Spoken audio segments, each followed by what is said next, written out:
There are certain things which we do in our daily life and these things are prohibited in Islam. اور music انہی میں سے ایک چیز ہے جو کہ ہمارے کلچر میں اتنی کامن ہے کہ اس کو گناہی تصور نہیں کیا جاتا. That's why Prophet of Allah Muhammad sallallahu alaihi wasallam said لَيَكُونَنَّ مِنْ أُمَّتِي أَقْوَامٌ يَسْتَحِلُّونَ الْحِرَّ وَالْحَرِيرَ وَالْخَمْرَ وَالْمَعَازِفِ.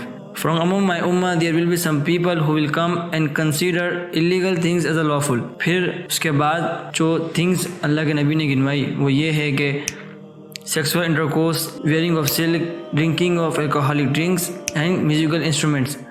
جب وہ ان چیزوں کو حلال کر لیں گے تو and then اللہ تعالیٰ پھر کیا کرے گا ان کے ساتھ؟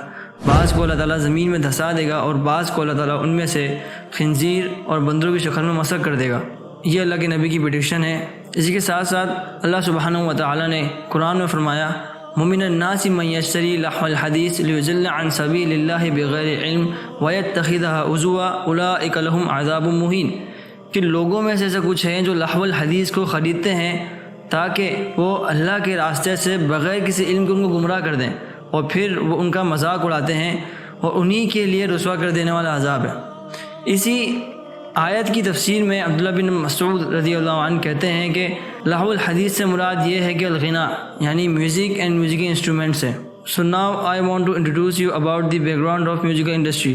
Basically میوزک انڈسٹری میں ہوتا کیا ہے؟ کوئی بھی سنگر یا میوزیشین جب وہ اس فیلڈ میں آتا ہے تو اس کو فیم اور منی حاصل کرنے کے لیے ایک کانٹریکٹ کو سائن کرنا پڑتا ہے. اس کانٹریکٹ میں سائن کرنے کے لیے سب سے پہلے خدا کا انکار کیا جاتا ہے اور پھر اسی کانٹریکٹ میں وہ ڈیول کے ساتھ ایک کانٹریکٹ کرتے ہیں کہ جس میں وہ اپنی جو سولز ہیں ان کو سیل کرتے ہیں ڈیول سے. Most famous individual on the planet. And I was offered $30-40 million to promote crypto, $10 million to promote some pills, supposed to be some supplement that makes you strong, scam. I was offered endless money to sell my soul. اور اسی contract کو کرنے کے لیے کچھ rituals کچھ رسومات کی جاتی ہیں جس میں جیسے کہ ایک دوسرے کا خون پینا، بات لینا خون میں. جیسے کہ لیڈی گاگا کے بارے میں بہت ہی فیمس ہوا تھا کہ یہ اس نے ایک ہوٹل میں بلڈ کے اندر بات لیا. اب یہ ان کی ریچولز صرف انہی کے حد تک محدود نہیں رہتی. یہ ریچولز انہی کے بعض دفعہ کانسرٹ میں بھی ان کے سانگز میں بھی یہ واضح ہوتی ہے. جیسے کہ میڈونا نے اپنے ایک کانسرٹ میں جو کہ بفیمٹ ہے اس کی پوزیشن کو اختیار کیا.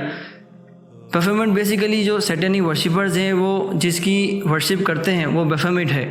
اسی کے ساتھ ساتھ کچھ سائنس ہمارے یہاں بہت کامنلی کلچر میں یوز ہوتی ہے اور وہ بیسیکلی سیٹینک ریچول سے تعلق رکھتی ہے.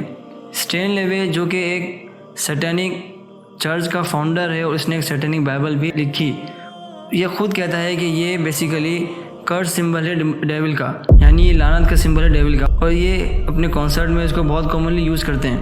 اور یہاں تک کہ بعض نے اپنے کانسرٹس میں یہ تک بھی کہہ دیا کہ آئی سولڈ مائی سول ڈیول، کہ میں اپنی روح جو ہے میں نے اپنے شیطان کو سول کر دی.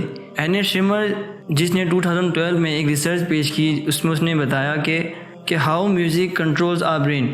وہ کہتی ہیں کہ not only coordinates the behaviour of people but it is also coordinates their thinking. کہ میوزک جو ہے صرف پیپلز کے بیہیویئر کو کنٹرول نہیں کرتی، ان کو منظم نہیں کرتی، بلکہ ان کی تھنکنگ کو بھی کرتی ہے. It means with the help of music our brain can be easily altered اور کنٹرولڈ. اب جب ہمارا برین جب ایزیلی کنٹرول ہو سکتا ہے تو اٹ مینس کہ اس میوزک میں جو بھی پری ڈیزائن میسیجز ہیں جو کہ بیسیکلی سیٹینک لیرکس ہیں وہ ہم ایزیلی اس کو اسٹور کر سکتے ہیں اور وہ فہم ہم لے سکتے ہیں. یہی وجہ ہے کہ قرآن میں اللہ تعالیٰ نے اس کو چیلنج کرتے ہوئے کہا کہ وَاسْتَفْزِرْ مَنِ اسْتَطَعْتَ مِنْهُمْ بِصَوْتِكَ، کہ تو جا بہکا جس کو تو اپنی آواز سے بہکا سکتا ہے. اور اسی آیت کی تفسیر میں مجاہد رحمہ اللہ کہتے ہیں کہ اس سے مراد ہے میوزک.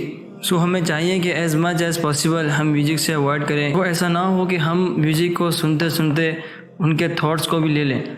تو ہمیں چاہیے کہ ہم اس میوزک سے بچنے کے لیے ہم قرآن کی ریسیٹیشن کو ایز مچ ایز پاسبل سنیں تاکہ ہم اس میوزک سے بچ سکیں.